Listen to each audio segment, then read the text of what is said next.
Hello, I'm Dynast Amir.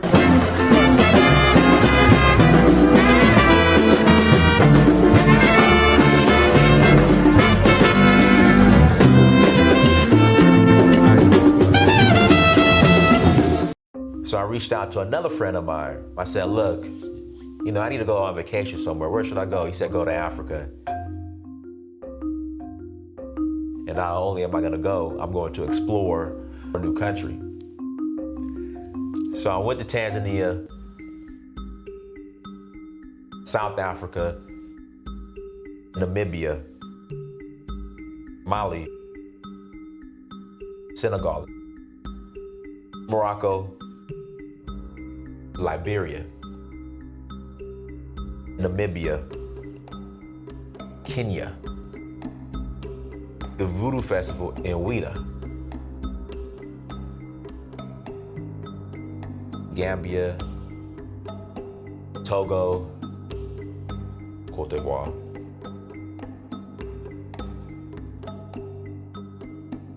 Sierra Leone, Ghana, Nigeria. It's been a beautiful experience, just learning more about our culture, our indigenous culture. So Uhuru means freedom in Swahili. I'm in search of my roots. In finding that, I would experience my Uhuru, which is freedom.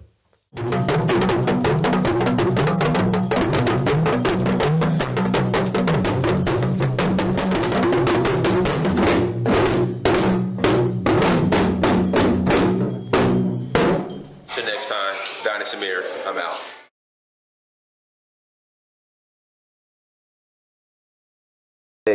Became a Crip. It was did you know I remember that, right? I Yeah. remember that. And it was going on drive-bys. He gets let go. The black kids get locked up, but he gets let go. I remember that. That's systematic race. I mean, that's not systematic racism. I mean, that's more white privilege, but it is systematic racism. It's because the black systematic kids locked up- racism. Yeah.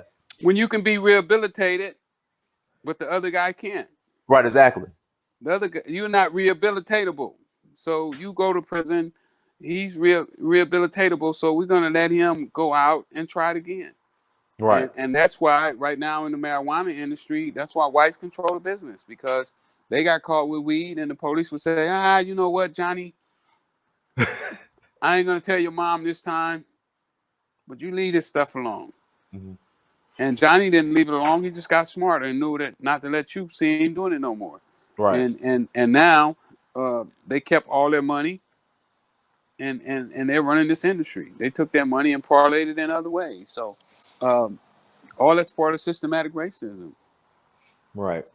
Now the future of Black America, obviously here in America. Now here at Search for Uhuru, the brand Dynast Amir, that's also my name. We're building a bridge between Africa. I'm sorry, between the diaspora and Africa via art, commerce, and culture. Like we're building that bridge.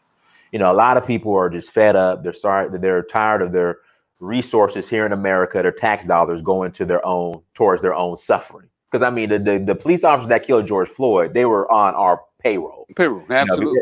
Exactly. So they're like, look, we want to pull our resources out and go and shift it somewhere else where it'll be appreciated. Like we should.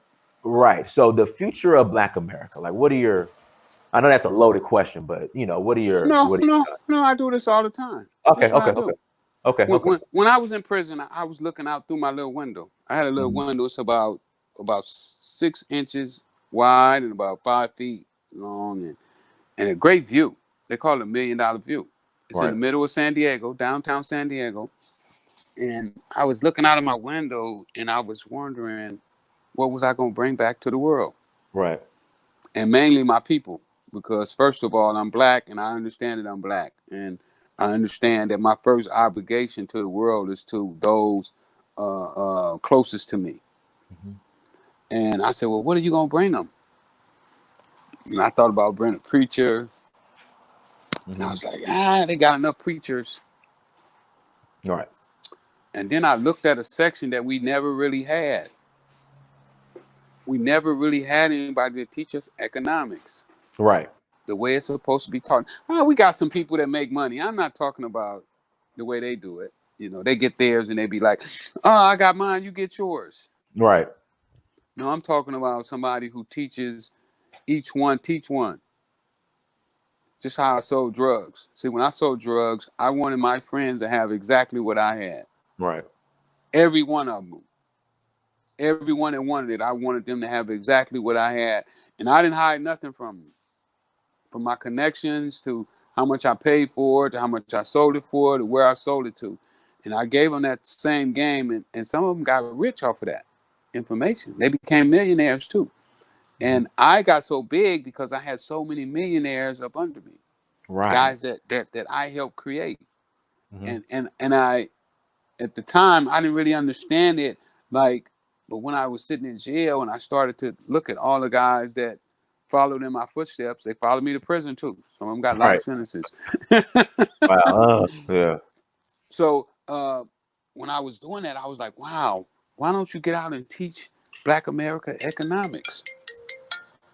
And that's what I'm doing now. I started a thing that we call the Black Agenda. Okay. And I saw that before they had tried it before. You know, Martin Luther King and Jesse Jackson and all the Black leaders was on this panel. I just watched this documentary a couple nights ago. It's called Many Rivers to Cross, and it's about Blacks trying to break out of slavery. Mhm. And in this documentary, they were looking for a Black agenda, and I'm like, wow, they was trying to do then what I'm trying to do right now. And one of the things that they all said is that it's not going to be easy. It's not going to be easy for us to come up with a Black agenda because we have been taught not to trust each other, not to work with each other, that the light-skinned one is better than the dark-skinned one, and one with the curly hair is better than that one. So when it comes a time that we should be working as a team, we're fighting to see which one is the best. When what we have to do is we have to lay all of our insufficiencies, Got you. all of our egos, all of our ambitions have to be put to the side. And our goal has to be that our people come up. And until we can do that as a people, then we will never function as one vessel, one organ. And I believe that that's what we're gonna have to do. But you know, when they see me do it, then they're gonna know they can do it. Um, you know, I'm about to bust this thing wide open again. You know, they thought I made a lot of money when I was selling uh, uh, cocaine, but this weed business, man, is a whole nother level. I heard. And it's something that they can never make you stop. I got a license. They gave me a license. I tricked them out of license. Hey, get your money. Get your money. It's just my only concern really about the weed business, especially when I was living in LA. So you know you have these dispensaries all over LA, and what bothered me about it, Ricky, because when I was in sales, we would sell the lab coats to the people in the dispensaries. Mm-hmm. It's just the dispensaries would be non-black owned, but then every time I pull up, I'll see us in front of there looking like zombies. It's still like that.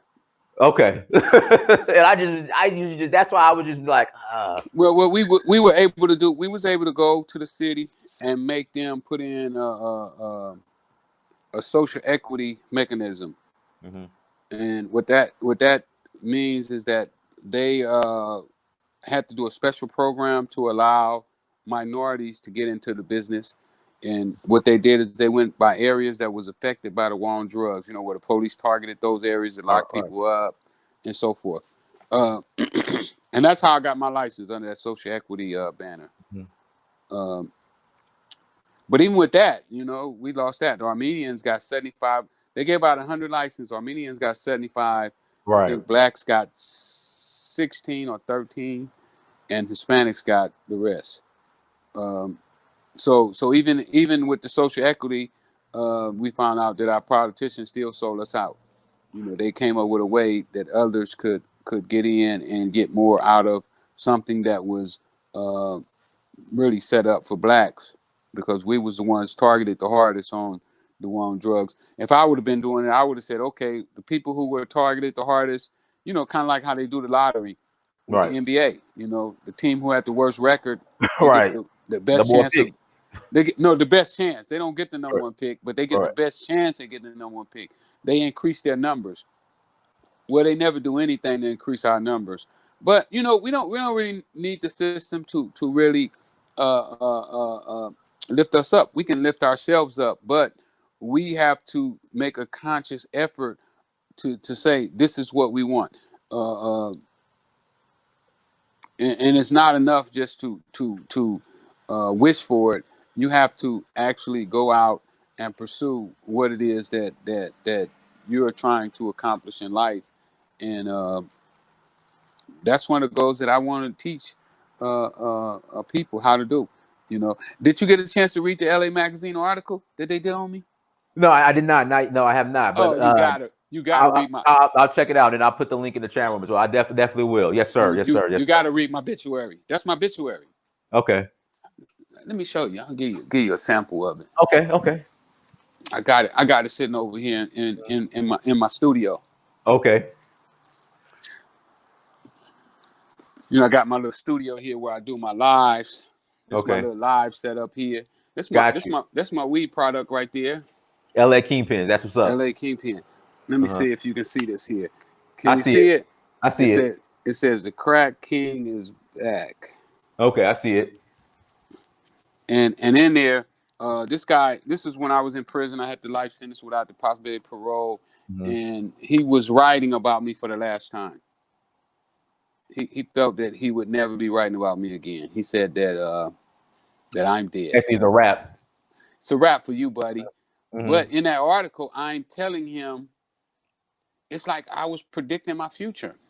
All the stuff that I'm doing right now, I told him I would be doing. Mm-hmm. Now, Freeway, Africa. Have you ever been to the continent? I haven't, but I want to go. You got to come to Nigeria. You got to come to Nigeria with us. You got to come to Nigeria with me. I'll go as soon as this pandemic is over. You know, I got to go to Dubai. Okay. I'm getting ready to probably sign a deal with MTK, MTK Global, the biggest boxing organization in the world. They want me to be their representative here in the U.S. because I want to take over boxing too. Yeah.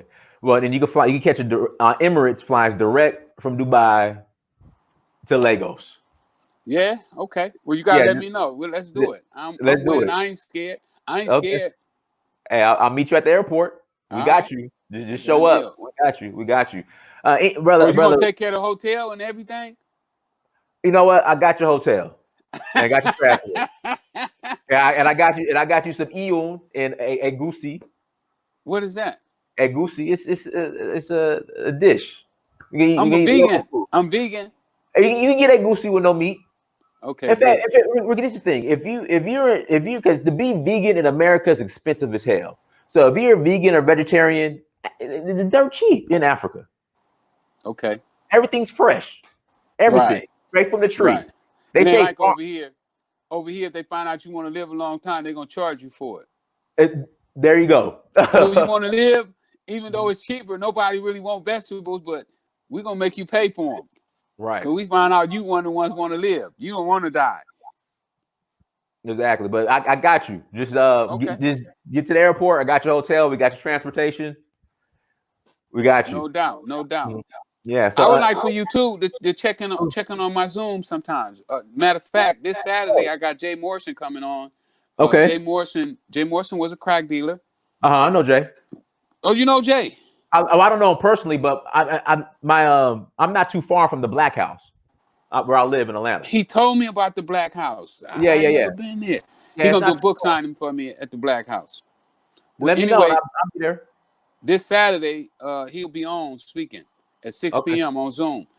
They can check it out. I have the flyer posted on all my social media, Freeway Freeway Rick on Instagram and Freeway Ricky Ross on Facebook. So yeah, tune in and check us out because this black agenda finna be crazy. Exactly. Yeah, because so he has the party, the Black Agenda Party that he's pushing. Oh yeah. Oh, you didn't know that? Yeah. Well, you know what? Somebody had just turned me on to Jay. I didn't know who he was, and then they told me, you know, and then I used my black privilege, and I called him, and he took the call. Okay. Yeah, absolutely. Black. I also spoke to the richest man in the richest black man in America, Robert F. Smith, a couple weeks ago. I called him as well. You know, I don't be scared to call him. This guy I know, he'd be like, man, I got their numbers, but I don't call them. I'd be like, give me that number. I'll call them. Right. Either they're gonna help me or they won't help me. I don't care. There you go. Worst thing they can say is no. Just like with you, I reached out. You know, your assistant was so kind. But I love helping. You know, that's my job. I am the best helper in the whole world. You can't get a better helper than me. Oh man, try as hard as you can, and I guarantee you will never find a helper that's better than me. So if you need some help, just call me. Got you. And then I'm serious about Nigeria. We got your hotel. We're gonna do that. We're gonna go to Nigeria. I like Nigerians anyway. I was in jail with a lot of them. You know, they be doing the money crimes, boy. They don't play. And they get that big money. Yes. But yeah, we'll set it up and you still in LA? No, so I'm in Atlanta. I'm in Atlanta now. Like I said, I'm not far from the Black House, from Jay's build. You gotta check out the Black House, man. You gotta check it out. I'm coming. We're gonna do the book signing there. I love Atlanta too. You know, I'm in Atlanta. I'm in Atlanta like 3-4 times a year when the pandemic. Right now with the pandemic, I don't want to go nowhere. Right. I don't even want to talk to people really. You know. Feel you.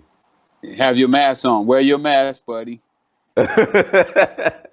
Don't talk to me if you ain't got no mask because you make my back hurt.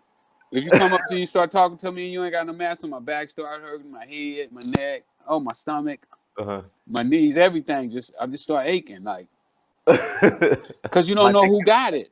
You don't know who got it. You know, and I don't know. Just please, if you come around me, please have a mask on. Okay, well, make sure. Where's my mask at? It over here, but we'll make sure we have a mask on. Yeah, we got to wear our masks. We got to protect ourselves. You know, they let us out too early. If it would have been me running this country, we'd have stayed down another month, at least another month, maybe 2, because I'd have been under the mindset. You know, I'm always an ounce of prevention is better than a pound of cure. Right. And with this president, he don't know what a pound or an ounce is anyway. So you told him a pound and. Which one would you take? This one or that one? One is a pound, one is an ounce, and he probably would take the ounce over the pound because he never had to make any decisions. Right. You know, I don't know. It's crazy the way he's been running this country. You know, totally upside down. You know, he like flipped it. Like, damn, how could you do that? I never know nobody could flip this motherfucker upside down, but you did it. Right. I'll give it to you, buddy. You was able to do the impossible. You run this motherfucker in the ground. And, if we as black people don't make some moves, you know, we don't know what's gonna happen. They might put David Duke in there next. So, because this one here, I think he gone this time. Okay. Well, let me ask you this, Freeway. This will be the last question. So, do you think Joe Biden is the solution? I don't, but I think he's better than Trump. I mean, you know, it's like you got devil 1, devil 2. Which one you take? Well, we know devil 1. He ain't gonna be tell them to go get their guns and shoot us. Right. And so let's take devil 1. At least we can keep living. Joe Biden's been horrible in some of his decisions as well. And I don't think that any of them really addressed the black community. You know, we were trying to get a thing where Joe Biden came out and addressed the black community with some real black folks. Right. I ain't talking about the figureheads that they always use. You know, the ones that talkers they go on and talk for us, but they never come to the hood. Like, how you know what the hood need? You ain't never been to the hood, partner. You know, y'all, we got heroes that never come to the hood. They never step a foot in South Central or South Chicago or I can't say Harlem, New York no more because Harlem ain't black no more. Yeah. That's a rap Harlem. Dapper Dan's still in Harlem, though. Dapper Dan is still in Harlem. Is he? Yeah, he's still in Harlem, strong. Yeah, when I go through there now, I'll be like, damn, this used to be a black area, huh? Yeah. Not no more. All right. But we really need people that really stands up and speak for us, you know, and not from Beverly Hills, you know, or not from these places that we never go. You know, we never get to go there. So I think that it's time for us to pick our own leaders and you know, just move from there. And that's my goal with the Black Agenda, is to teach that. Well, brother, anything I could do to push the Black Agenda forward, you just let me know. My platform is yours as well. So we together. You my little brother now. Oh, I appreciate it. Thank you. I appreciate it. Make sure you read. Well, you listen to my book now. So yeah. I'm still gonna buy a physical copy though. I'm still gonna buy a physical copy. So thank you. Yeah, no problem.